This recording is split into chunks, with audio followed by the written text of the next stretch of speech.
we give more than we promised. We treat everybody like they're part of our family and love them and nurture them until until they can start loving and nurturing themselves, right? You thank God in advance. Your whole world's going to change. Jason LaChance here, and my guest is Richard Taite. Richard is a celebrated entrepreneur and visionary leader in the world of addiction treatment. Well, Richard is loud about helping others and what it takes. I mean, he's been on everything from HBO's Real Time with Bill Maher, ABC's Nightline, CBS The Morning, Entertainment Tonight, and was an addiction expert in Prescription Thugs, an award-winning documentary, among many others. Richard not only underwent his struggles with addiction and a very traumatic childhood, but he's turned his life around and used those adversities to help other people by making them his greatest advantages. Richard is the executive chairman and founder of Carrara Treatment and Wellness Spa, an ultra-luxury addiction treatment facility, as well as being the executive chairman of One Method Centers, affordable substance use disorder treatment facilities. We have an amazing talk. I know you're going to get a lot out of it. I just love Richard to death, and I know you will too. Thanks for checking Knockin' Doors Down out.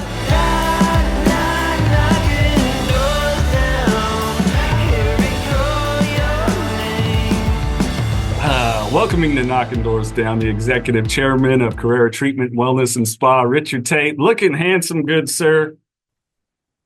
How you doing, man? I'm good. Thanks for having me on. I appreciate it. Yeah. We're gonna break bread, but we won't get into that. At some point we are, because you're such a beautiful spirit. And I'm this is the trippy thing about this recovery journey that I've been on, and doing this and recovering out loud, whatever you want to call it, is just meeting so many amazing folks. And it's just it's cool. It's cool to connect. Let me know when you're in town. We'll smoke a cigar. Absolutely. So I start my day with gratitude. It's a big practice, so I like to ask first 3 things that you're grateful for today. Well, here are my prayers with my son or my daughter every night before they go to bed. Thank you, God, for my sweet boy who I love more than anything in the world. Please help him stay safe and kind and loving and respectful. And God, please, the same for my daughter. Please help her be safe and loving and kind and respectful. And thank you for their mother, the best mother in the world, who meets all of our needs. Thank you, God. I love you. Amen. So those are my 3 things. And that's a beautiful part of that process. I don't, I want to ask a bit about little Richard and what, not little Richard, woo, but little Richard, you. It's the beautiful thing when we're able to look and go, wow, these are my people, and just be in awe of that. I didn't always, it didn't make sense. I mean, I told you, I grew up in a home of addiction, and my parents are beautiful people, and I love them to death. And my dad's had long-term sobriety and, all these wonderful gifts, but it wasn't a thing that made sense to me. It just didn't. It's at some point, everything became transactional, and it sucked because I missed so much beauty and real camaraderie right in front of me for so long. I was in the car with my son yesterday, and when you come in the car, it's got, your screen, right? And I don't know how to do it, but sometimes it comes up, sometimes it doesn't. But it came up my texts, right? And the whole page, okay, just from top to bottom. And all it said was, with my daughter, call with my daughter, FaceTime with my daughter, FaceTime with my son, their mother, my son, my mother, not my mother, their mother, my daughter, all of it. And there's I think they show 10 or 12 in a screen. Every single one of those was the 3 people who I love more than anything in the world. So yeah, they're my people. And here's my feeling about it. Every good father only wants two things, truly, okay? For their children to be proud of them. That means the way they've lived their lives. And to make certain that they are okay in the world when he's gone. That's pretty much it. Okay. So, you know, they're my people. That's what I'm grateful for. I'm also grateful that I help a lot of people. I've helped probably upwards near 10,000 people and given them back their families. But if you think about it, all of those people have at least five people that are absolutely, crushed by their previous behavior. And when you give them back, so that's like 50,000 people, right? And, that I've literally, helped, along with obviously a bunch of others who are the top clinicians in the country. So, and they all have over 10,000 treatment hours for sure, but really I'm sure all of them have over 20,000. I mean, that's how significant. And if you lose the love, you're shown the door. So these are not only the most competent, but they're the most loving, right? So I'm grateful for that. So, I'm grateful to be back to work. I mean, I spent 5 years in purgatory after I sold my last business. So when I opened Carrara, right, it's actually called Carrara Treatment, Wellness and Spa, because that wasn't grandiose enough, right? Carrara wasn't grandiose enough. It had to be Carrara Treatment, Wellness and Spa, right? But we're the first actual spa inside of a treatment center, you know, and so I'm grateful for that. But really, what I'm grateful for is those 5 years of hell because I had a lot of time to think about it, right? And so when people wake up in the morning and they immediately grab their ginger shots and their wheatgrass or their green drink or you know their protein drink, whatever it is, right? And then they go right to exercise, whether it's yoga or Pilates or weight training or cardio or sometimes I have older people, right? So we've got three pools and two jacuzzi, two saunas, and a steam room, right? So it's like a spa, right? And there's an indoor outdoor pool that's not that big. It's like, I don't know, maybe, you know, 15 by 10, Yeah, I right? saw it on the video. Right. It's a beautiful location, man. It's beautiful. But that particular pool, I keep at 90 degrees. Mm. Okay. When we have people who have problems moving, Yeah, yeah, right? yeah. So, and you never want it too cold for somebody older because you're not older, but when you get older, and I'm 58, you're cold. It's amazing. It's freezing. My kids are running around like bare chested, right? Without a shirt. And I'm like freezing and in a ski jacket. And I remembered, yeah, when I was a kid, it was like, you're never cold. Do you ever remember like putting on a jacket when you were a kid? You're like, F the jacket, right? I mean, if I had a nickel for every jacket I left at school, okay, I'd be living in Lower Bel Air. Not kidding, Right. right? Right. So it's that type of sensitivity, right, to people's needs to really take a breath and look at each person and figure out, hey, what does this guy need, right? Yeah. And then they go through a whole day of treatment, but at night, you know, half of them want to go to AA and half of them want to get their spot treatments, their wraps, their scrubs, acupuncture, facials, whatever they want. And they typically do about 3 a week. And then they go to AA maybe 3 times a week. And then one day they take off. But that's just a generalization. If they don't want to go to AA, God bless them. There's certain people that don't want to go, Yeah. Yeah. right? But those people we make go to therapy 3 times a week. Good. And sometimes we send them home with a babysitter to get for 3 weeks, because I like 3 weeks, because after Yeah. 21 days, something becomes a habit, right? Yeah. So, and I don't want anybody failing, Yeah. right? Yeah. So, and it's never a failure because, they get it the second time, Right. or if you're on insurance, sometimes they have these great insurance policies where, you take, their deductible, and then they show up. Those people usually get cut off after 30 days. Yeah. So they may take, a lot of times they stay sober on the first run, but sometimes it takes 2 or 3, depending, as you know, on the length of the usage, the amount of the usage, and the delivery system. And you know all about the delivery system, right? Oh, You yeah. snort something, you get this high. You smoke it, you get that high.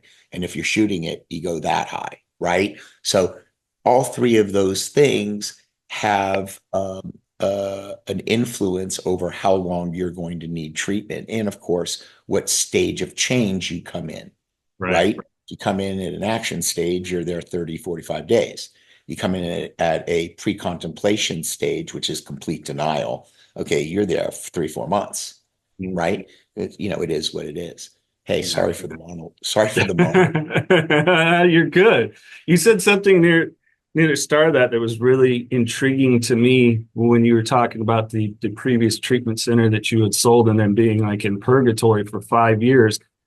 And that is such a, I think, important thing for people to understand, because it wasn't that you left and you didn't generate a good amount of income. A lot of people go, I just got $10 million. Life is set. Now you can find emptiness really quick. Yeah. I mean, I would rather I'm responsible with my money. And it's nice to be in that place in life. By no means am I financially wealthy. Right. I don't suffer. I have a tight budget. But I know now that if all of a sudden, hey, I had a huge windfall of millions and millions of dollars, it's not going to fulfill those internal things that are that struggle. I mean, you really wanted to get back to doing this and helping people. Dude, truer words were never spoken. I swear to God. It was, if you run fast, you have to run fast. If you're helping people give them back their loved ones, right?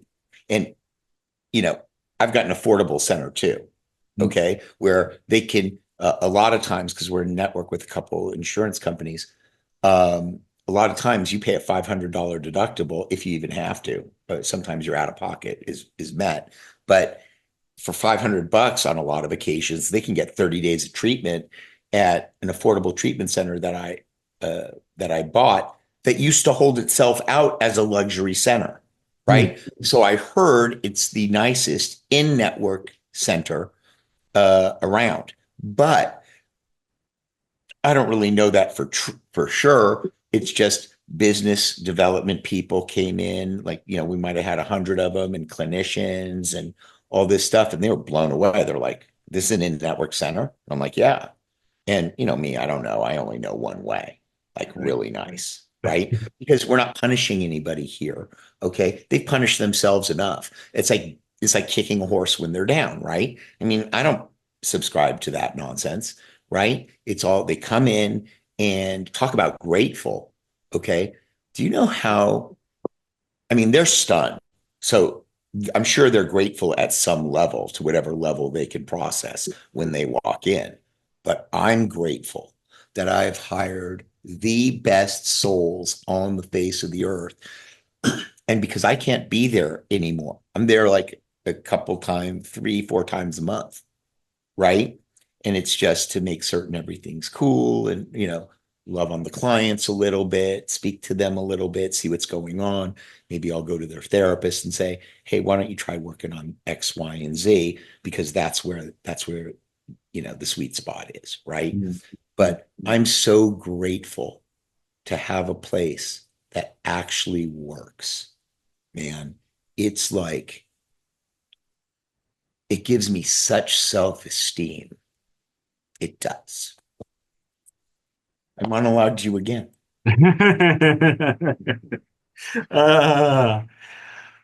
Knockin' Doors Down by Carlos Vieira.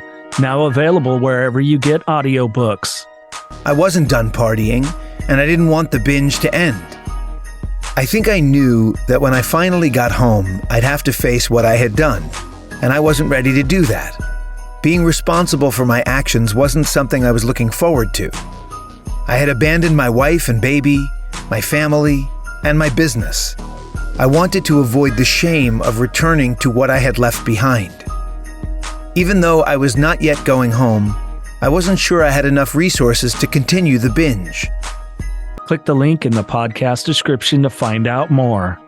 Let's jump back if we could. I'm always curious because, I've been able to identify or however people want to place it. I know where things started for me. I know my family lineage of addiction. I've been so fortunate to even be able to have amends made to me and to others and that whole process. But I'm always curious about somebody when they're young. What was little Richard Taite like? What was childhood? Where were you at? And how did we get to that point where it was like, oh my God, I'm smoking crack all day? I mean, well, let me tell you how that works. Okay. When you're 5 years old, okay, and your parents are hitting you or calling you stupid, or I'll give you something to cry about. I got all three, right? You're like, you think you're bad because your frontal cortex isn't developed yet. So you're just a bad boy, right? So I felt bad. And, it's too scary for a 5-year-old. They're small. Remember when you were small, you're looking up at everybody. You're too scared at that point. One, because you're getting the shit kicked out of you, but you're so scared at that point because you're like, these are the people who are supposed to protect me, right? And supposed to love me. And if they don't, I must be bad. That's where that comes from. So cut to, you're with your parents until you're 18. And then you go through that process where they keep reinforcing that. You go to school and you know how hard it is in high school and junior high school, especially for women, because the women today, the girls today are vicious. Okay. And boys just fight and then they hug it out and they're done. Right. But the girls are vicious. And you go through that, which is always both the best of times and the worst of times. Right. So, and then you go through life and pretty soon you're a 45-year-old man and you're being run by a 5-year-old child. And you don't know why you feel like you're a piece of shit, but that's the fucking reason. That's it. Right. So as soon as you really go through the therapy so that they don't know it here, but they know it in their heart viscerally, right? That it's bullshit. They've been lying to themselves fucking ever. It usually clears up pretty fast. Yeah. You know what I mean? Yeah. So that was my story. Yeah, it's very much the stories we tell ourselves about ourselves and how attached we are to that. And because of that story, how we view our place in the world. The truth is that's very true. But here, to go deeper, 99.9% of the people who are in treatment or sober don't know that that's why they felt that way. So they never get complete resolution because I'm not bad. I'm a good soul. I help everybody, whether I like them or not. And, and that's not in treatment. That's everywhere. That's everywhere.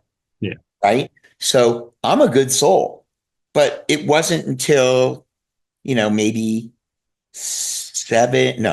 8 or 9 years ago, and I got 21 years sober, that I figured that out. And I figured it out with the help of my therapist. Thank God, because that frees you up. Yeah. Otherwise, you're just like, it intellectually, but you don't know it in your soul. Yeah. And there's an ease of gliding through life when you know, hey, I am decent for sure. Right? Yeah.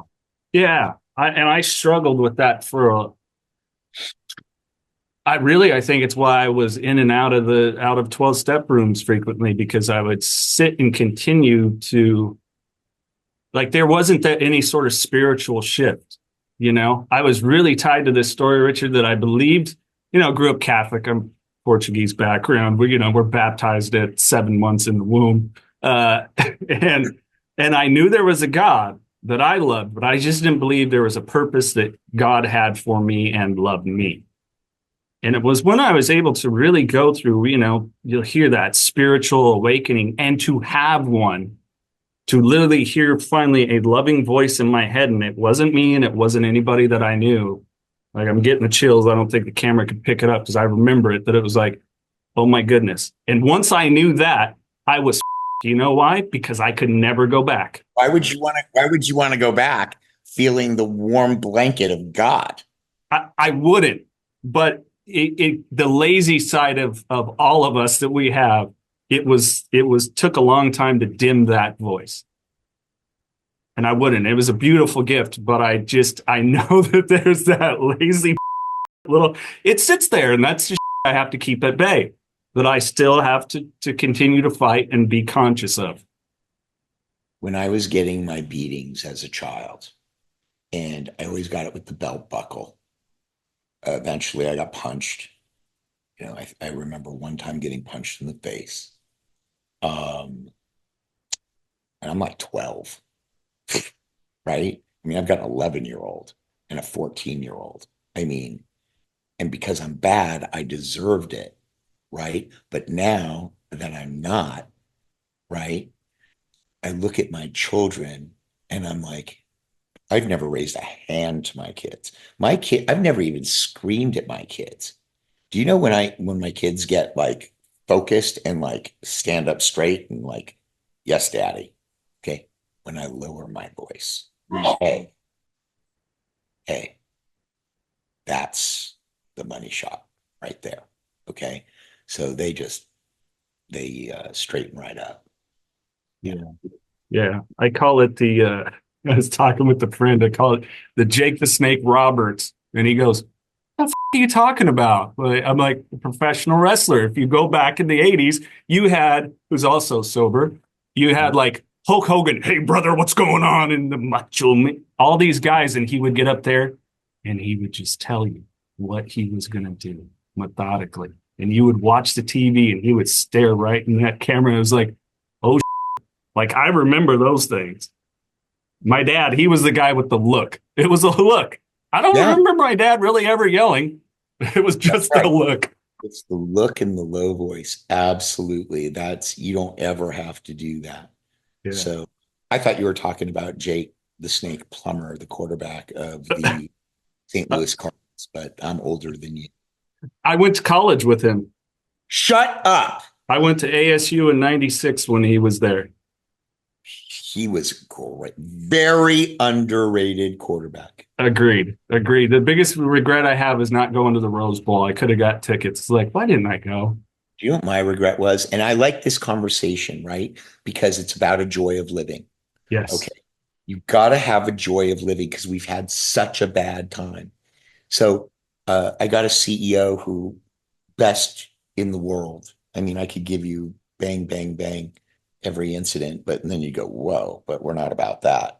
But I got her tickets like on the fourth row, 50-yard line for the Rose Bowl last year, Michigan, Alabama. Roll Tide. Roll Tide. And that's all you're going to hear in Alabama. Roll Tide, roll Tide. Roll Tide, roll Tide. Remember that commercial on ESPN? Oh, yes. It's true. I've been prepped for it because I'm going to see Georgia, Alabama. Okay. I think it's next month. Really? Nice. It could be this month. Jesus, I don't know. And we'll figure it out. But that's my regret. I wish I would have been there to see Nick Saban's last game because he's the best coach that ever lived. And I love Alabama football. Love it. Mm-hmm. Right. So it's a joy of living thing, man. I'm going to see a concert, Olivia Rodrigo. Oh, okay. Because my daughter loves her, and she even performed a song that she did. And, that's a joy of living, to be able to spend that kind of time with your daughter doing something that she really enjoys. You got to find your joy, man, and you got to make it a priority. I don't care what it is. Call in a friend once a week that you haven't spoken to in years. Go through your phone, go through your contacts, widen your circle, visit, see what people are doing, see what's going on, make the connection. These are the things, the out of the box thinking, right? That I like to teach people, and that I have my people convey to the clients in their aftercare, because you're having a bad time, you're getting loaded, it, okay? And people don't even get that. It's like, dude, come on, let's wake up, move your body, look good, okay? Feel good, right? Go to the dentist. You haven't been to the dentist in ever. You haven't got your eyes checked in ever. You haven't gotten a physical in ever, because what it tells them is they're important. And once you start feeling important, okay, you deserve to have joy in your life. Yeah. Well, and that's again back to the, one of my slogans, no outside solutions to inside problems, is, there's a point where it's like, we're adults. Like, there was a point, it was like, I'm not going to be a victim anymore and blame my folks or whatever it is. I got to get my ass to the dentist, get my checkups, get my blood work. I know what I'm passionate about. It's not anybody else's responsibility. I love motorsports. If I want to get up at 3:30 in the morning so that I can watch a European Formula One race live and have my coffee, that's on me to sit and then enjoy. And I do that because I love it, because I spent so much time telling myself for years, that's what I'm going to do tomorrow. I'm not going to drink tonight, and I'm going to do that tomorrow. And we know what the result was. I drank and I slept through it and whatever else. It's like, screw that. I'm going to enjoy this. I had to go to LA for some work stuff. I was like, I haven't been to Disneyland and I don't know how long. I love Disneyland. Let's go. That is the most, how they call it the happiest place on earth. I think it's the unhappiest place on earth. Why? Because first of all, I lived in LA my entire life. So I was like, I don't know, 4, and I saw Captain Hook and I ran screaming away, hysterically. And my mother, instead of comforting me, took a picture of it. So I have that picture, right, memorialized forever, completely traumatized, right, as a 4-year-old. And she thought it was cooler to take a picture of it and laugh about it than it was to comfort her 4-year-old. I mean, just a different time, man. Just a different time. Yeah. But I love that you love it. My buddy Scott loves it. Him and his wife Marika are over the moon about it. We go there, they take pictures of him, because he's got to take pictures with all the animals or whatever, the stuffed animals, whatever the hell you call them. Mascots, right? Characters. Whatever. They're not mascots. I mean, they are. I mean, the tree is a mascot. The San Diego chicken is a mascot. Got it. These are characters. It's all it's back to marketing again. Yeah. And I think that's a good thing to that you point that out too, because me, joyous thing, you not. And there's no problem with that. No. I'm totally wrong. It was joyous. Yeah, it's cool, but my kids love it. And because they loved it, I got joy looking at them have the joy. So that's what I'm talking about. I didn't have to take them. I got to take them. Remember when I was talking about Scott and Marika, right? They're in Connecticut now. And so they flew out, just Marika and Melina, their daughter, who's been best friends with my daughter since, I don't know, they're a day apart, and they met each other at 6 months, or earlier. So they absolutely love each other. So when they came into town, I took both the girls to Disneyland for an entire day. I mean, we were the first ones there, like 7:30, waiting to, make that happen. And we left late. And then I mean, it was just like, and they slept over. And then the next day we did a bunch of other stuff. And, it was the best time of my life watching these two girls laugh hysterically, getting back together, because they're so far away from each other. I mean, I never even paid attention to where I was. I didn't, I don't even notice. It's like being with a girl you're in love with in a noisy place with a million people, and you've never noticed anybody in the room. You never even looked at anyone else because you're so connected to her. It's like that. Yeah. And that was my last experience at Disneyland. That's cool. That is cool. You don't have to, you get to. Have you dug into the archives of past Knockin' Doorz Down podcast episodes? The Knockin' Doorz Down podcast archive is available to you for free. Check it out. Here's a snippet from when Charlie Sheen was on the podcast. There's another thing to consider that's just practical and real and true and rampant. Fentanyl. Yeah. Fentanyl.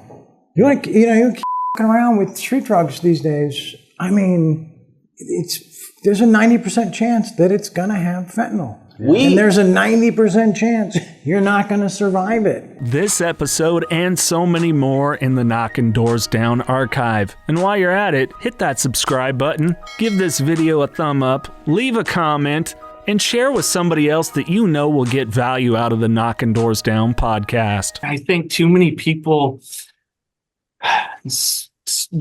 seeking sobriety in recovery or not, forget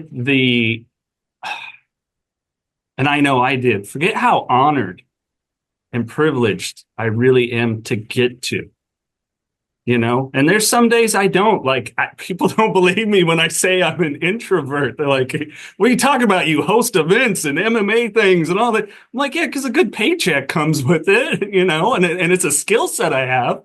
But at my core, I'd probably like to just go sit in the damn house and just edit videos all day or whatever.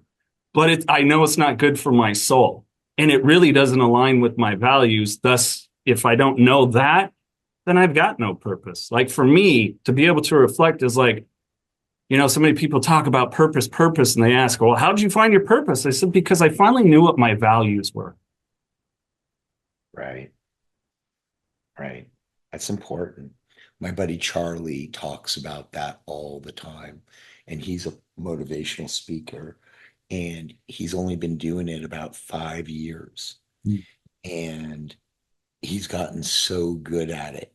And the reason he's so good at it is because it's who he is. And he was so traumatized as a child. His father pistol whipped him and put a gun in his mouth numerous times. So the minute he was 18, he left the house.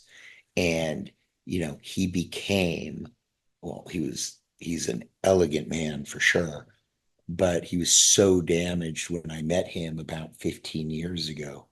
And, I was in this process group that my ex wanted me to go to, and it was for a year, every Wednesday for 3 hours. And I walked in there and I hated everybody. I thought they were full of shit. I've got a treatment center at this point. I'm like, what the I deal with these people all day long. It's like, what the and I got to do that outside. Like I viewed it as my own little rehab. I'm like, dude, I own a rehab. I don't want to do this.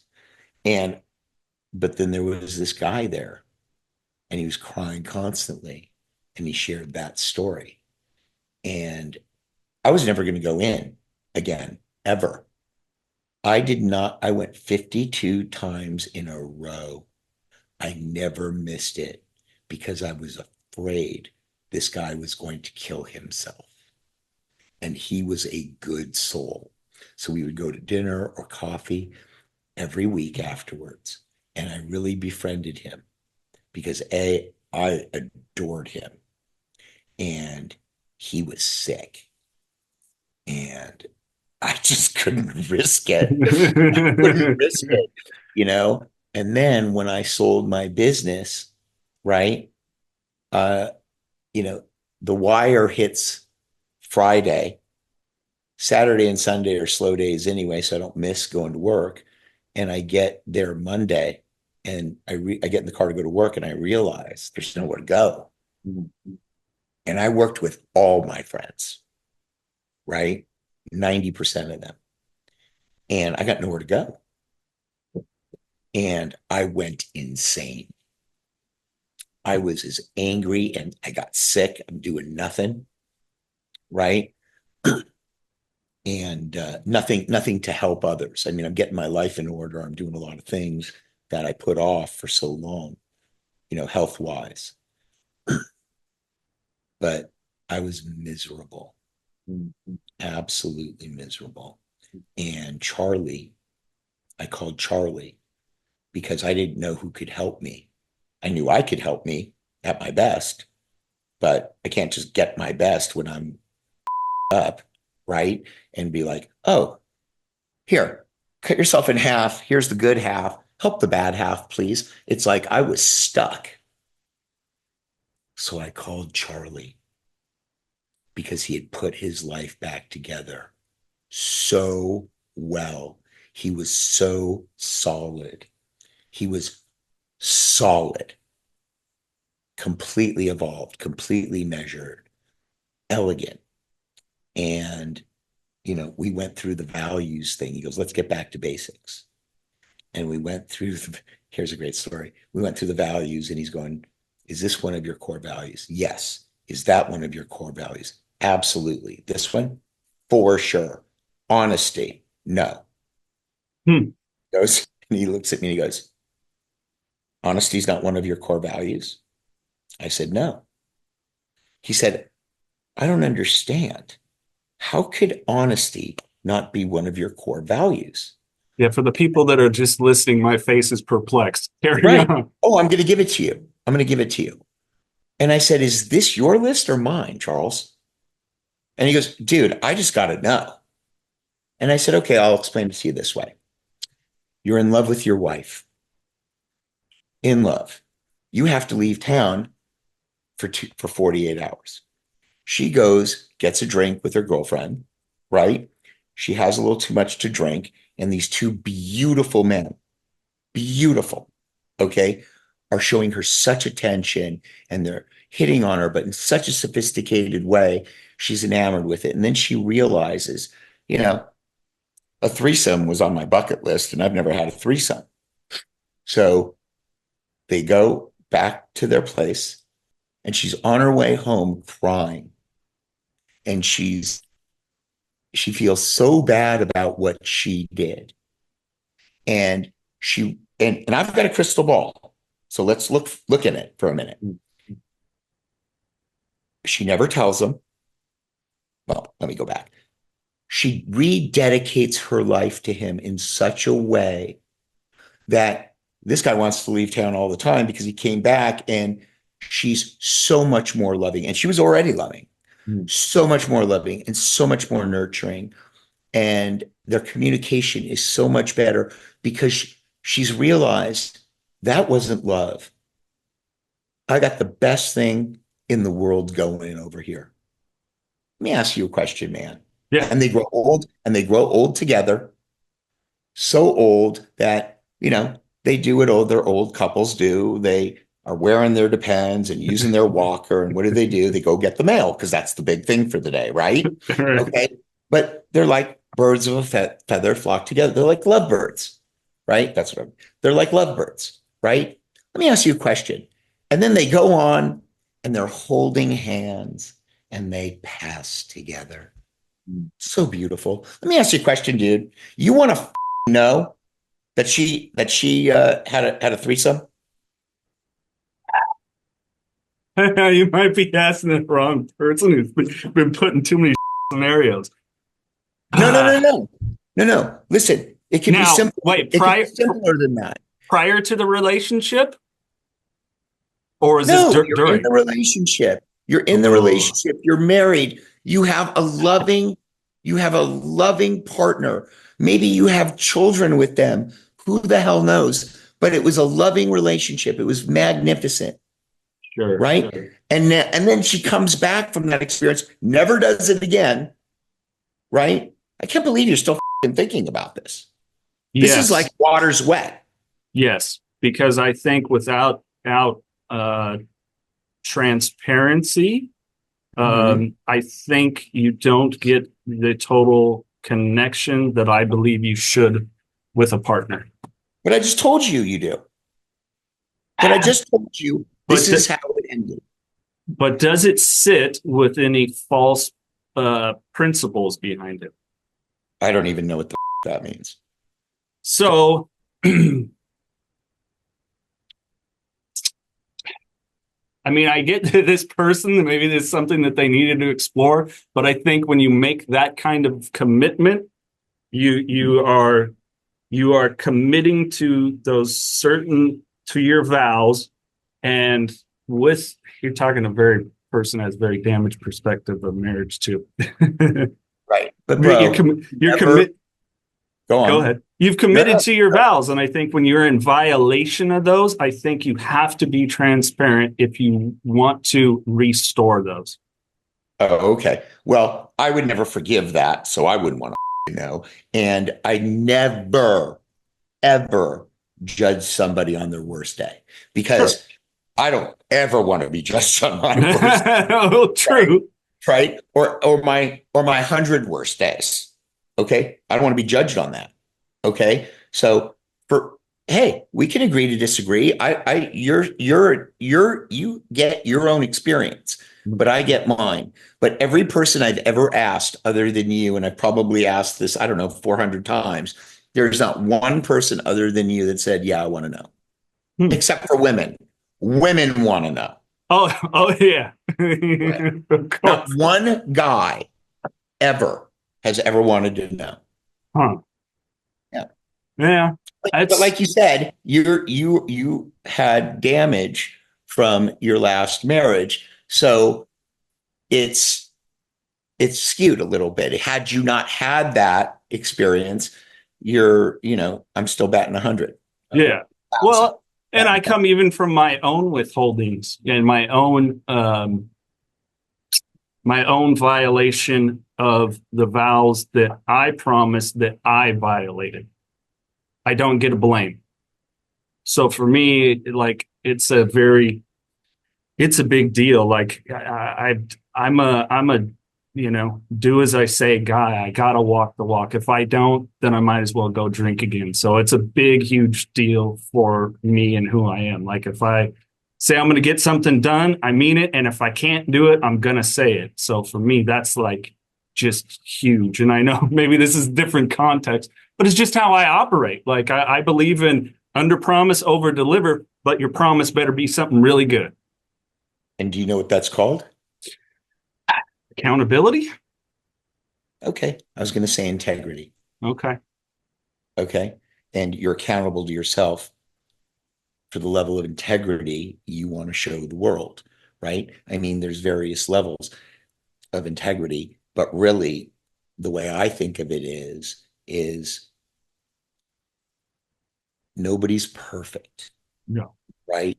And that's where I get a lot of my angst from, because I want perfection. When I was playing sports as a kid, I was a quarterback. In high school, I wasn't even very good. But I always wanted to play the perfect game. And my first incompletion, I was like so angry as a kid, right? And then I was like, okay, put another run together of completions, right? And, you throw 3 or 4 in a row in completions, you're calling timeout, right? You're walking over to the coach. And he's like, what's the matter with you? I'm like, God, I'm so angry. Like, dude, don't burn our timeouts like that. Toughen the hell up. You know what I mean? All right. So I get it. Yeah. I get it. Well, and I think we all just have these things. Let me ask you about that. This made, when you talk about it, made me think of this. there's a lot of terminology around broken people. And I just kind of hate that. Like, no, we're flawed. We're all flawed. And I've had to work, much like what you're saying, on accepting imperfect, because I noticed that I wouldn't start because I already played it out 20 plays down line, and I've already told myself I've lost, so there's no point in playing the game.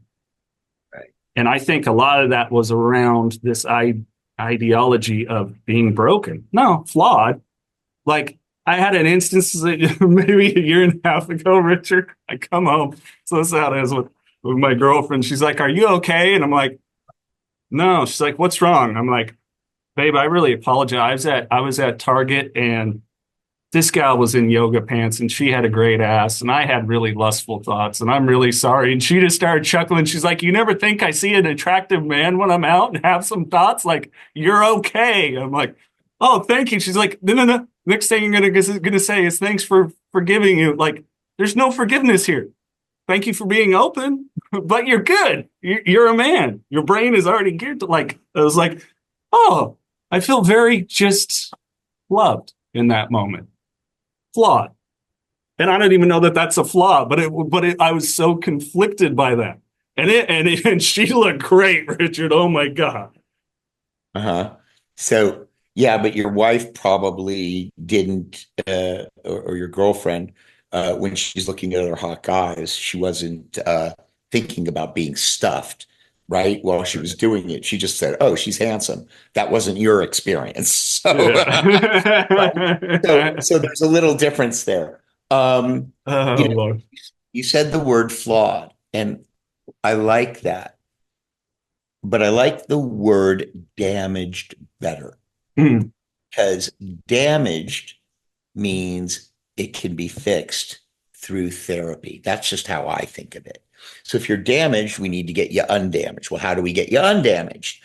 You go through this therapy process, and in our place, you've got like 30 different things that you're doing along with your individual therapy, but when you go to a place like mine. Okay, well, I'm sorry, there is no place like mine. But when you go to my place, well, trust me, I know. The only other place like mine was the place I sold, and I took 30 people from there. So that ain't the place I sold anymore. All right. So I got my place back. Everybody said, our house is burnt down in the Woolsey Canyon fire. Right.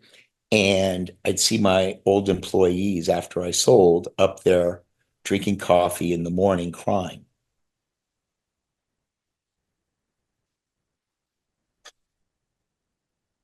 And I remember telling them that Cliffside's not a place. It's a people. Right? And so now we're all together again. But back to Carrara, they get it from so many different directions, and it's intensive, but it never feels that way. Right? I'm not asking people to paint my house or dig a ditch, right? Just to stay open and honest. That's it. Honesty. You missed that. But that's what I do. They have to be, and you know that in early sobriety, you have to be open and honest, or this thing doesn't work, right? And it's like getting 4 years of therapy in 30 days. So you can fix somebody who's flawed or damaged, right? I've just never used the word flawed because we're all flawed, but not everybody's damaged. Yeah. Okay. Well, and I think that I like that, and I'll tell you why. Richard, I'm one of those people that can't have nice things. Finally bought a brand new car not that long ago, and I had it like 2 months, and of course some damage happens.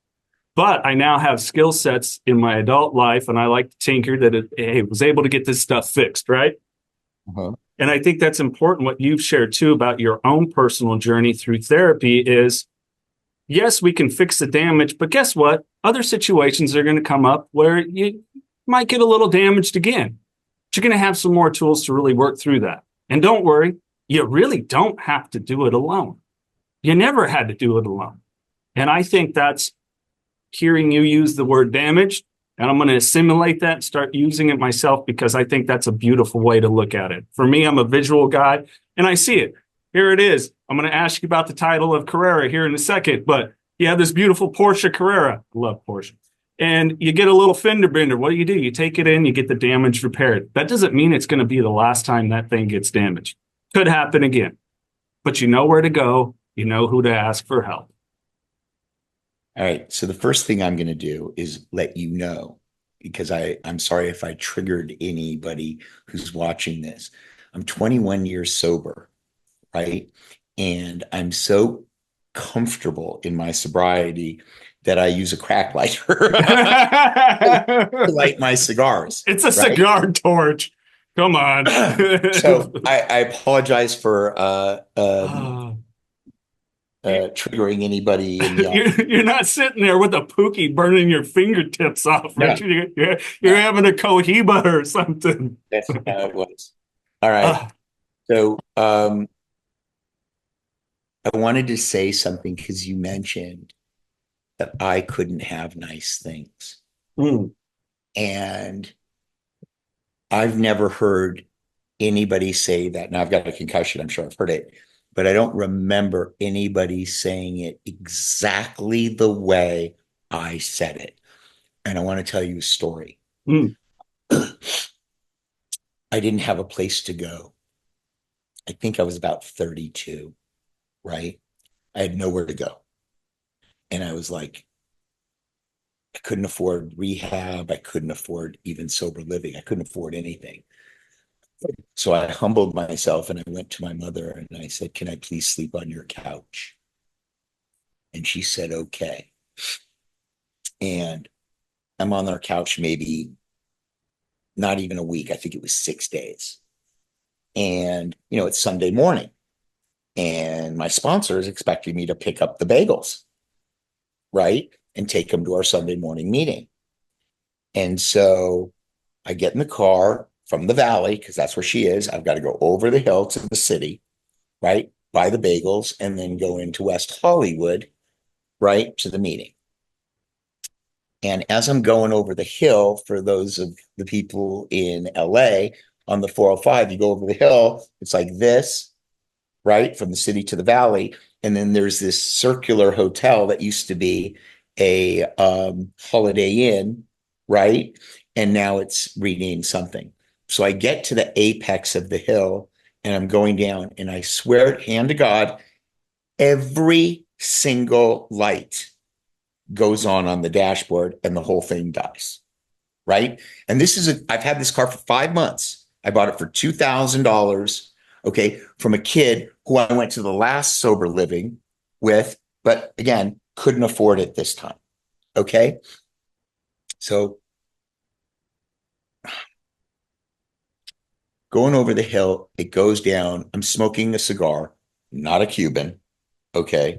And I got no money. And I look out the sunroof and I'm like, I just start crying, right? And I'm looking up and this is what I'm screaming in my car. I can't believe this. Okay, why can't I have nice things? Why can't I have anything nice? And, you know, the car's in neutral, and then you go around that thing, and then you just park the car, right? And I stop and I call AAA, and they're on their way over. And then I call my sponsor and I say, hey, man, you're going to have to go get the bagels. I said, I've got a lot of stuff in my trunk. I'm going to have this guy bring the car to the meeting. We've got to unpack my out of the trunk and throw it in yours. And then you got to take me home. Is that cool? And he said, absolutely. Just like any good sponsor would. Right. And so the AAA guy gets there. Now, before he gets there, I have an epiphany. You know what? I am going to do it, because the day before I was practicing law without a law license at the time. But that's a different story. And hey, crack and hookers were a fortune. Okay. I didn't really have a choice.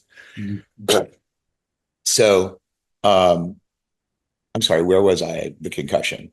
You Before crack and hookers cost a fortune. Your AAA was on the way. Got it. You're gonna, yeah. Got it. Got it.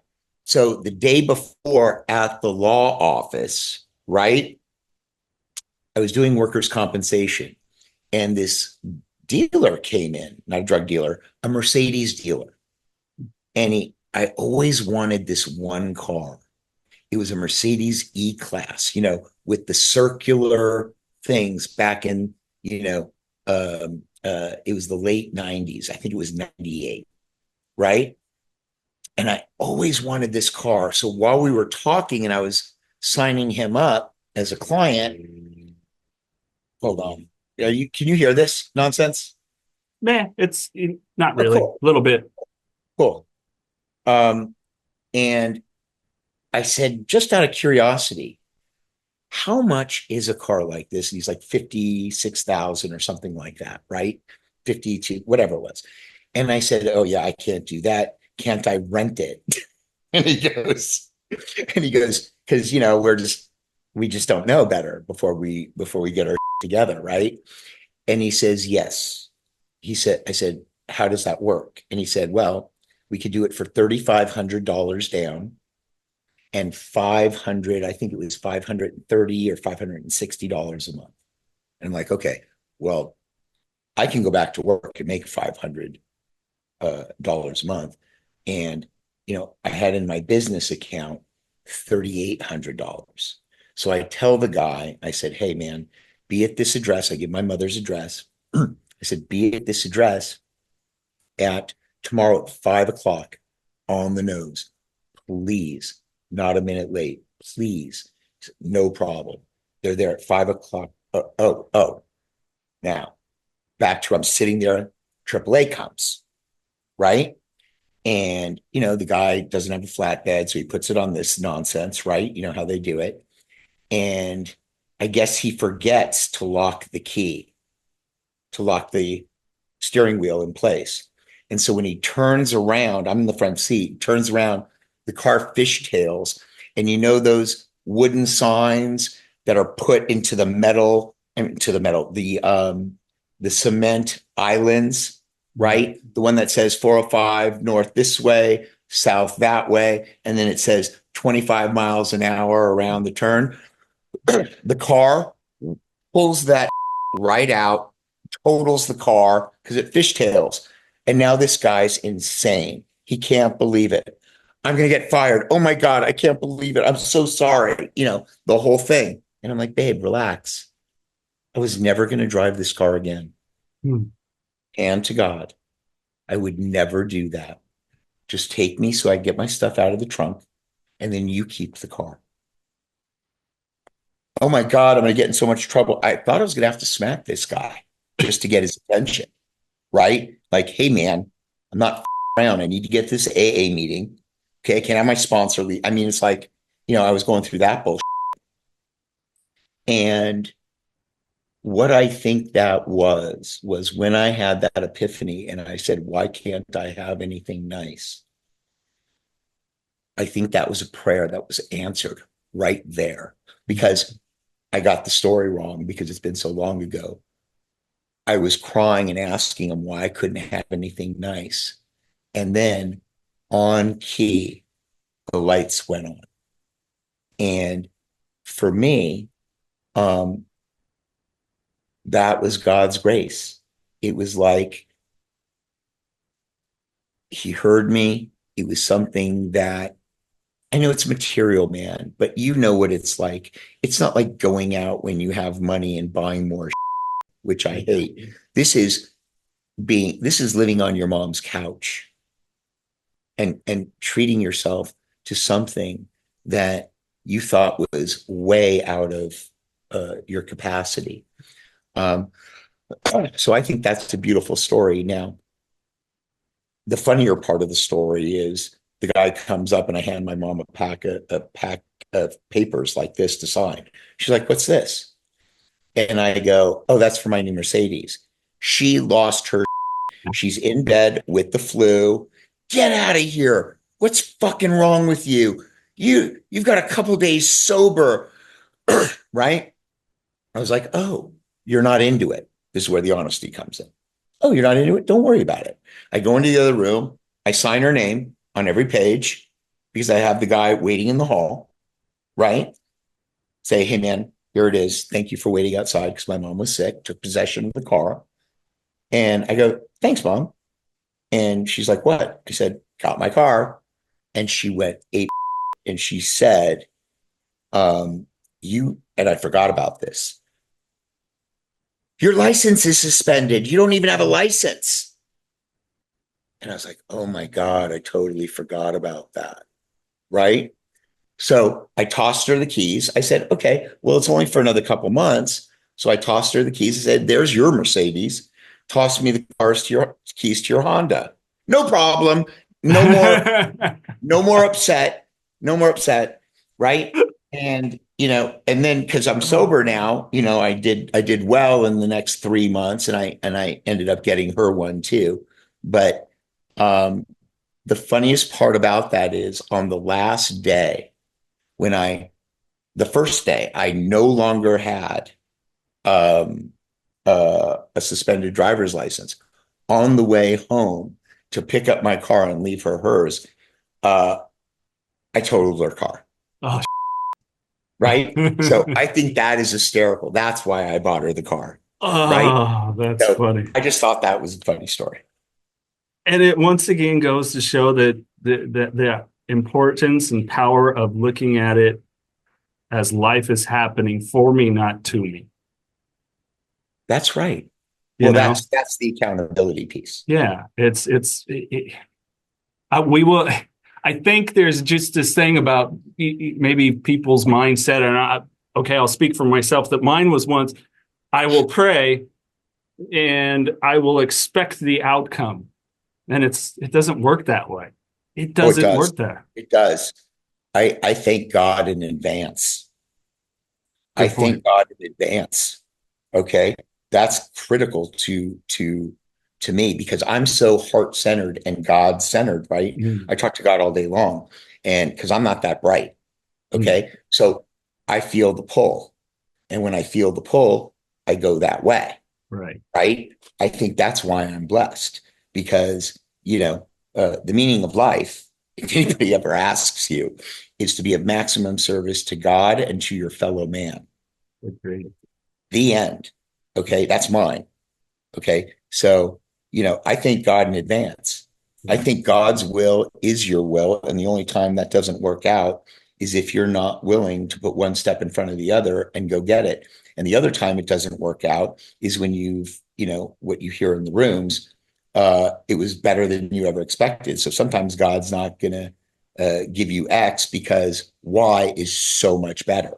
But it's not like, you don't do the footwork and have the faith and have the connection and you're, going forward in a heart-centered way to help people. It's not like you're going to fail. I'll give you an example. I got back in to treatment and I started using Google again like I used to, and television. It used to be Google and television. That was my thing. Half the people watch television now and it's twice as expensive, right? And, you go to Google and, it's impossible to get a client off Google now. And I think I spent $180,000 in 2 months and got no clients when I would have gotten 18 clients, just 5 years earlier. Right. And, now we've got 30 beds and we got 29 people in them and we're opening up. I think we opened 6 beds last week. So maybe it's 36 and 29. But the last company I owned has 42 beds. I gave them 83 and they got 24 people in there as of yesterday. Now, that's a 21-year-old business. My place has been open 7.5 months. Okay. And I didn't know how to generate business this time. I didn't know. Okay. Why the hell are those people there? Tell me. I mean, okay, I've had 3 military personnel there at all times. All times. That's the rule. Okay. that's it. Okay. So maybe that's part of it. Okay. But, we give more than we promised. We treat everybody like they're part of our family and love them and nurture them until they can start loving and nurturing themselves. Right? No, bro. You thank God in advance. Your whole world's going to change. Thank you for sharing that. I think what I was for me personally, and we got to get to some random questions and final thoughts here. Otherwise, you and I will talk all day, which, hey, I'm totally up for doing it again. Dude, you can have a part two if you want. I'm here and I'm having a good time. Yeah. And I think this is good because I'm learning a lot from you. And, I'm just having a good time. And I appreciate it. Likewise. I'm just going to have to come down there. That's all it is. But here's what I was thinking when I said what I said was, I remember a moment I had this god awful car, and this was when I was first starting to work sobriety. The fuel gauge didn't work right, ran out of fuel, running late to get my kids from school, and I'm just trying to not be the dad that got drunk every night. And I remember praying. I haven't thought about this in a long time. I remember just praying like for some prosperity, like finances. And now I don't have a crazy awesome car. I got a nice Honda Civic Sport, so it's fun and sporty, but it's not crazy luxury either. Although I'm so much better off than 99.9% of the world, that's for sure. But I know in reflection, God didn't put me in a place to start to do better financially because I didn't have the mind and the education, and I would have continued to piss away every dime I got. So that's what I mean as I have to remember that it's God's will and time, not mine. And have I prospered in the way that I asked for? Yes. And are more opportunities out there? Yeah, sure they are. He's putting the right people in my life or me in their lives for a reason. And he will reveal to me what that is. God will. So I think it's just that situation was yes, but you're not ready for what you're praying for. And so it was all those experiences to prepare me to be ready for it. Yes. God always says not no. Okay. It's either I've got something better or not yet. Right? Absolutely. But God did give you that stuff. Okay. He did give you a purpose. That's why you had your children. Yes. And if you were drinking and using when you had these children, you better not get loaded again because you have to make a living amends because you damaged these kids. Mm-hmm. Okay. You know it. Yep. Okay. Are you in therapy? Well, I don't go as frequent as I used to. It's been a while, but I did do quite a bit, especially after my divorce. You should go once a week. You really should, because it's the ultimate luxury. And I know that you're like poo-poo on the luxury thing, but you deserve, if you're helping people the way you are now, okay. Look, I don't give a shit about things. Okay. I never do. The only thing I buy for myself is cigars and tennis shoes. So I'm not a big spender. Right. But, God gave you those kids, and don't ever feel guilty that you're driving a nice car. It's, you deserve it. I mean, look, man, I'm not spoiled. I've got a 2,200 square foot home. Okay. And I built a guest house in the back so I could work from home, and people work in my house all day long. And, Krista's over there to remind me in case I forget something. She sits there because I'm so brain damaged, right? She's the best soul in the world. And, God gave it to you, man. You just accept it and appreciate it and be grateful for it. Okay. And, I'll tell you this last story, and then you can go on to the questions. And then we have to do the Carrara story because we didn't even do that. We'll throw that in the questions. Good. So, my buddy Lauren was working his ass off for years and he was making $65,000 a year, and he could not get ahead. After, if you live in California and you're paying taxes like this 50%, or even then it's because you're not making that much money, maybe 40, who the hell knows, right? And we were talking, and I said, hey, dude, ask God for what you want. Please ask him for what you want. Just try it. Because I asked God for a successful treatment center so I could help more people.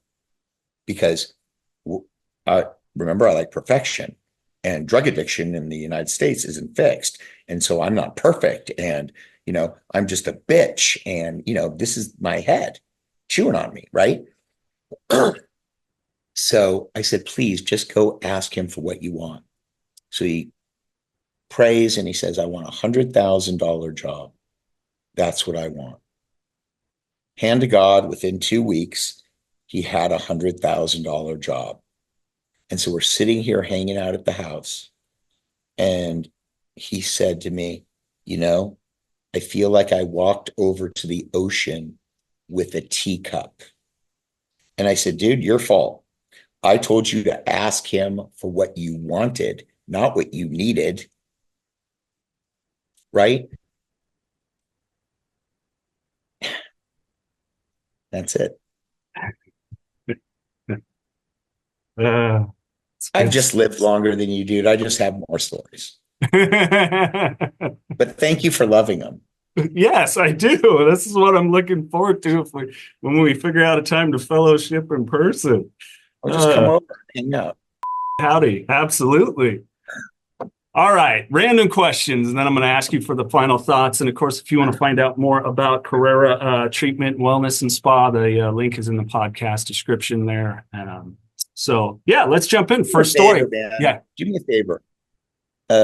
If you can, put one method in there as well, because like I said, that's my affordable treatment center. And before we started, when we were talking before we started recording, I remember we spoke about this, and I said, everybody tries to take a shot at going to Carrara. Everybody. We're getting now well over 50 calls a day. Okay. And 1% of the people can afford to come. So what are you going to do with the others? We send them to one method, right? And so we can help those people. And I knew that going in because that was my last experience, right? I just had no way to treat, that price point because I'm not a CEO and I don't know how to do anything cost effectively. I just know how to give you the best. And then we'll work out a price, but, so that we can make 10, 15% on our money and, that's it, or whatever it is. But, over half the calls don't have, the ability to pay anything, or don't have insurance, or have insurance we don't take, or something like that. And so I hired these business development people before I had my own people do this on the phones. But I have these referred immediately over to our business development people with notes, right? And we offer to place them, right? So that, because they're calling 1 million people and then they get discouraged, whatever. And I don't ever want somebody to feel like because they couldn't afford $165,000 a month, okay? I don't ever want anybody to think they didn't matter.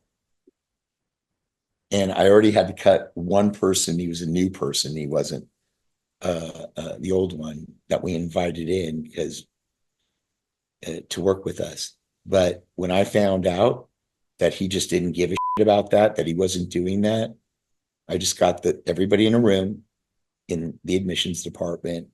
And I said, so what am I going to tell this guy? And they all looked at him in unison and said, pack your okay? Only lovers, man. Only good souls. That's it. So, question and answer? I will make sure that link is in there as well. Thanks, Yeah. man. So, fun random questions. Carrara, where the name for the treatment and wellness spa? Carrara Treatment, Wellness, and Spa. Right. Carrara. So, and it's Carrara. So all A's, all R's. So I go to Italy. I've never gone anywhere. And I go alone. And this is 2 years ago. It's coming this September, just out of COVID, right? And first place I go is Rome. Beautiful, by the way. Love it. Right? I've never been anywhere, man. I worked around the clock for like 15 years at the last place. And, for a couple of years out of it, right? We're in COVID. You can't go anywhere, right? And then I go to Florence and, I don't know anywhere. So I got a driver and we got to find a driver where I can smoke a cigar, right? And I think and they're like, you want a guide? I'm like, yeah, I want a guide. I know where I'm going. So I'm so stupid. I think the guide and the driver is the same person, like, right? So now I'm driving around smoking cigars, paying 2 people, like feeling like a dip, right? And we're on this highway and I don't know the elevation, but these mountains don't look too high and too far. So I'm like, I don't know where I'm at. So I go, take me up there, please. And they're like, no problem. We go up there and I think it's a snow-capped mountain, but it wasn't snow. Do you know what it is? Mm-mm. Marble. Oh. The mountains Yeah. are made of marble. So I am in awe, just in complete awe of this.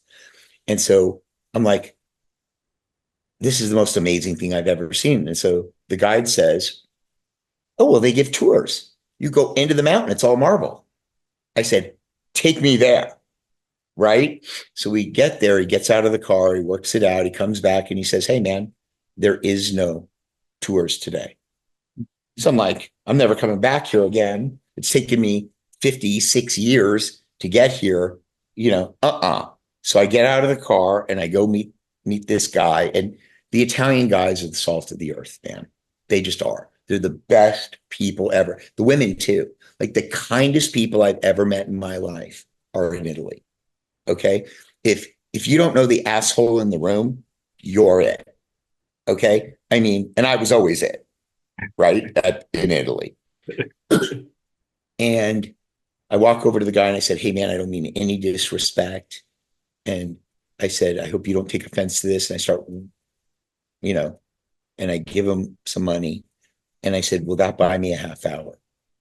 And he says, dude, that'll buy you a week. Let's go. So we go on in. Drive in about 1/8 of a mile. We get out. I'm standing on marble. I look to my left, right, marble. Front and back, marble. And then I look up, marble. And I swear to God, I was kid happy. Remember when you were a kid, you're just kid happy? And I hadn't been kid happy since I was a kid. So I'm screaming and dancing and just, oh my God, oh my, that whole thing where I just snapped, right? The joy was off the charts.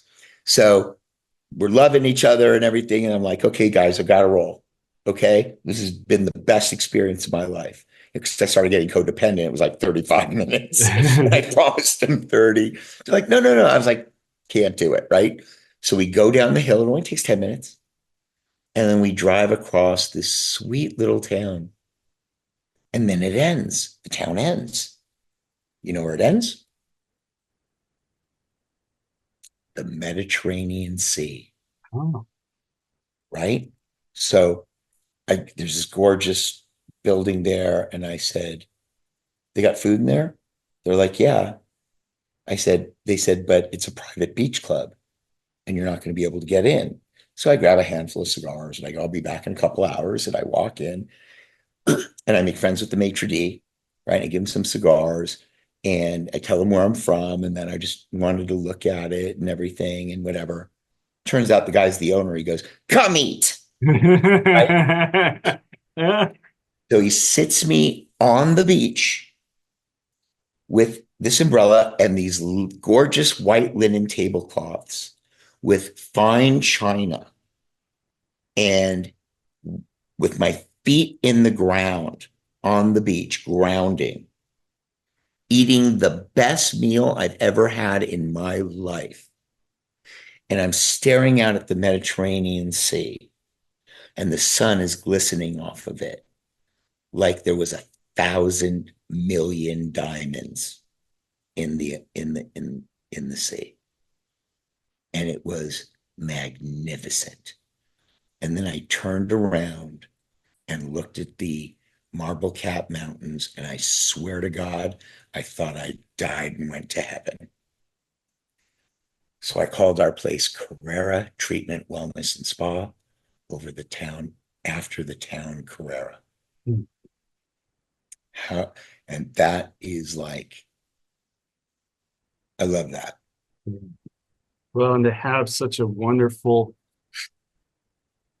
beautiful, joyous experience that energized you in that way. I mean, that joyful, that kid joyful, and to want to transfer that, I can understand putting that name on it and expecting, I don't know if expecting is the right thing, but the same love, joy, and everything, to put that into a place for people to see that, you know, it's a lot more to life than what you're giving it. Yeah. That's pretty damn cool. Thanks They for sharing. they deserve more, Yes. but they don't think they deserve more. Yes. Yes. Let me see. Boy, do you have any pet peeves or that irks you? I'm accountable every day. I say I'm sorry every day. Sometimes I speak with authority, and by sometimes I mean all times, but I'm not married to anything I say. Okay. So if somebody pulls me up and they go, that's not true. Okay. Or no, you're looking at it the wrong way. I always hear it and I'll be like, oh, okay, cool. Right. I get it. I apologize for everything. It doesn't matter what. I might apologize 5, 10 times a day. I'm not kidding. Okay. Always take accountability. The people that can't do that, I want to light myself on fire. Just talking to them, excruciating. It's draining. Oh my God. Right? That is my pet peeve. Because why the do you need to be right all the time? I don't need to be right all the time. You know, a lot of times I'm just, and when I'm speaking with authority, a lot of times people take it as, and rightfully so, they take it as, oh, he's speaking with authority, so he believes this is the way it is. Sometimes it's just to start a conversation so that you can come back at me, and that's how the sausage gets made, right? And then you take a little of you and a little of me, and we put it together, and now we got a plan, right? So it just drives me insane when people can't do that. It like you would believe. I would. I know what you speak of. It pisses you off too, right? Oh, it's fucking it's so draining. It's like energy vampire, and that's why people don't ever believe when I tell them I'm an introvert. Like, I can get energy if I'm up on the stage, and that's what I'm supposed to do. But when I have to get out in the crowd, and it's like, oh, some people are just draining. Like, I'm sorry, I can't give you that energy. And you can almost never change those people because it's so ingrained in a pattern that they have been practicing for so long. They cannot break that vicious cycle. They just can't. Best advice and worst advice you ever received? The best advice came from 2 people. I opened my last place in 2004, but it wasn't until the very end of 2012 that I got my together, right? So what is that? 8 years. 8 years. So 8 years, I'm on a rat wheel, okay? Just surviving, okay? Making payroll, helping whoever I could. The treatment was still great, but I'm like this, right? Just like my ass is this tight. I mean, I'm just like, right? Oh my God. Uh, And the reason, so I meet this Swami, right? Best soul in the world. You're in his presence, you just start crying. That's how good he is. And just how kind, right? He is, how God-centered he is. And I meet him once a year for an hour when he comes into town because he's in India. Now, he usually has these gatherings, but much like you, I don't do crowds. I don't like gatherings. I know I'm going to that concert, but I make exceptions for my kid. But social gatherings, I'm not interested in. It fucks with me, right? So I go to his buddy's house, who I meet him at once a year, and I just start crying. And I said, "Here's my problem. I've been in I'm helping people in a rehab, right? And I have a problem making money off things like this that I should be doing for fun and for free, right? AA conditioned us. We just go. You need us, we go. It's for fun and for free. That's our job, right? So take that head going to 3,000 AA meetings in your life, right? And you have that in your head, and then you go into treatment and you're making money off drug addicts and alcoholics. I just couldn't get my head around it. So I could never thrive because, again, at that point, I'm still bad. And this is just reinforcing that I'm bad. So I go to him the first year and I say, and he says to me this, wouldn't the world be a better place if everyone could help people for a living? Yeah, but and I mean, I've had a treatment center for a while now, and I'm crying like a little bitch, right? Like a newcomer, right? And he goes, wouldn't it be a better place if everyone could help people for a living? Now, this went on for an hour, and those are the only words he said, because evidently he stays on message. So the next year comes and the same thing happens. Exactly. Then the next year happens and the same thing happens. Exactly. And then I set up an appointment for the next day with a man whose house I grew up in. His son was my best friend and he passed away. So I went to see him, and he likes to see people at 5:30 in the morning, and he's 45 minutes away. So I'm up at 4 o'clock, right? Depressed. Hadn't gotten out of my pajamas in 3 years, right? My pajama bottoms, right? And so I go into his place and I tell him the truth. Hey, I've been depressed for a long time. When I go to work, I'm in my pajamas. Sometimes I just can't do anything for the entire day. And I just watch TV and I just keep getting more depressed. And he snapped. And for 25 minutes, he screamed at me. That's not what a man does. What the is wrong with you? You have a family. Like that. For 25 minutes straight. And I got up from my seat. I walked around to the back of his desk. I grabbed his face and I gave him a kiss.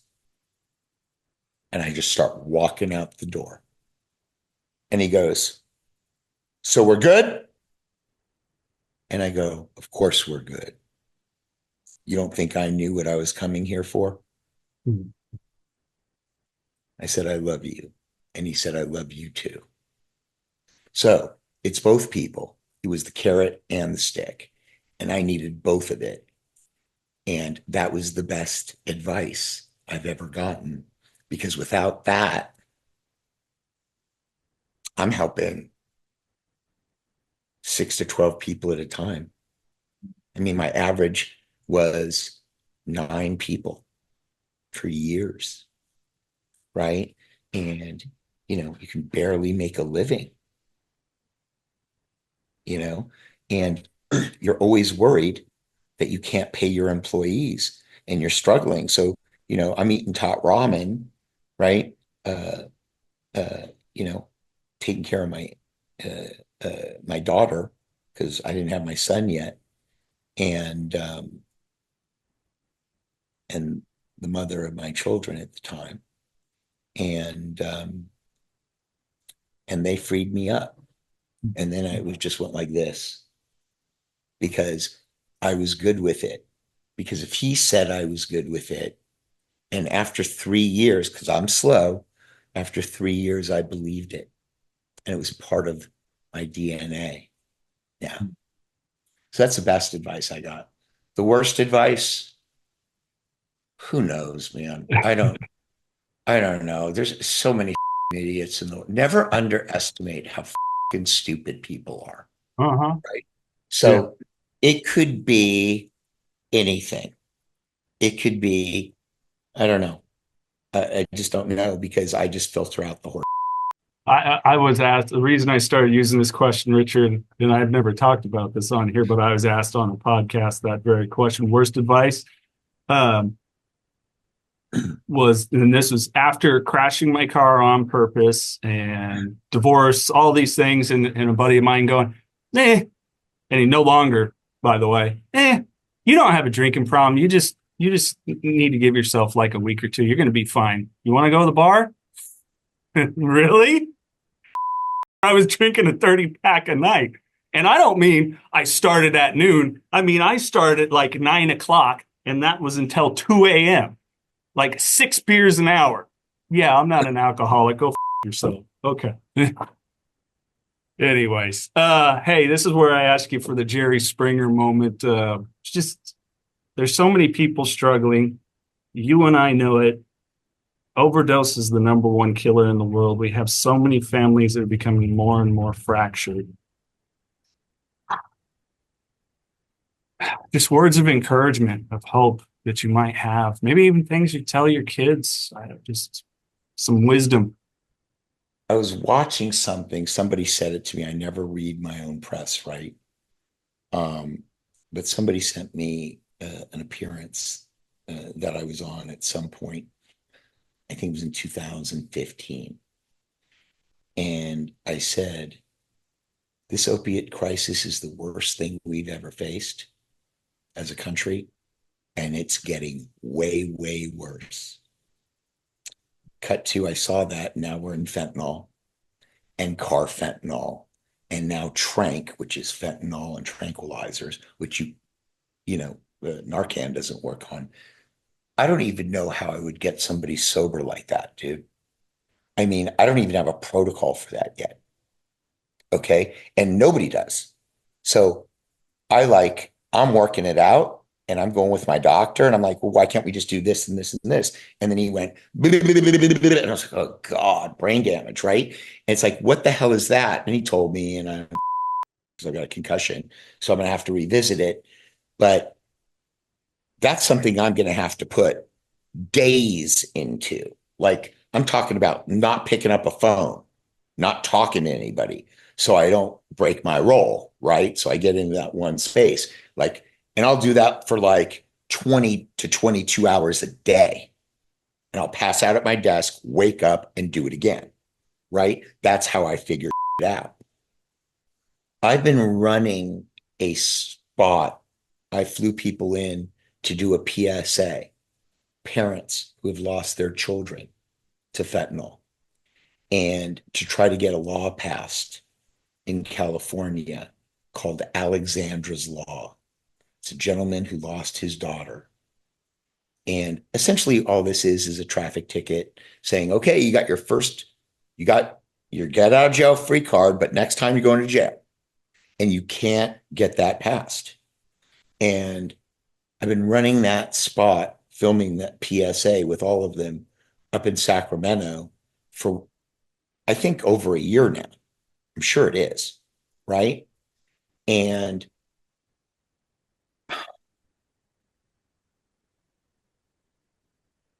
you know, there's no shame. These people have no shame. But I'm driving in the car with my kids, and they've got their friend with them that they've known forever. So I'm in the car with my kids, right? And I start talking about fentanyl and how dangerous it is, and how don't take any pills from your friends. Don't ever do that. Don't ever take anything from your friends. And I'm telling them that, 70% of these drugs or powder right now is laced with fentanyl, and everybody's dying.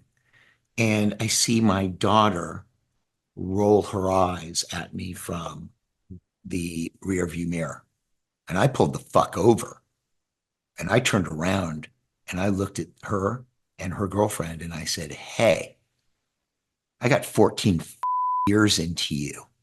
And I don't give a shit if she's sitting here, because I'm talking to her too, because I've known her father since high school and her mother since college. And I knew her the day she was born. So I don't give a shit what you think. Okay? Do you understand me? This isn't like I'm talking. You're going to hear this early and often, all the time. Right? Bad time. I get it. I'm a bad time. Okay. But there's nothing more unnatural than burying your child. Nothing. Right? I mean, I would never get over that. I'm destroyed. Her brother would be destroyed. Her mother would be destroyed.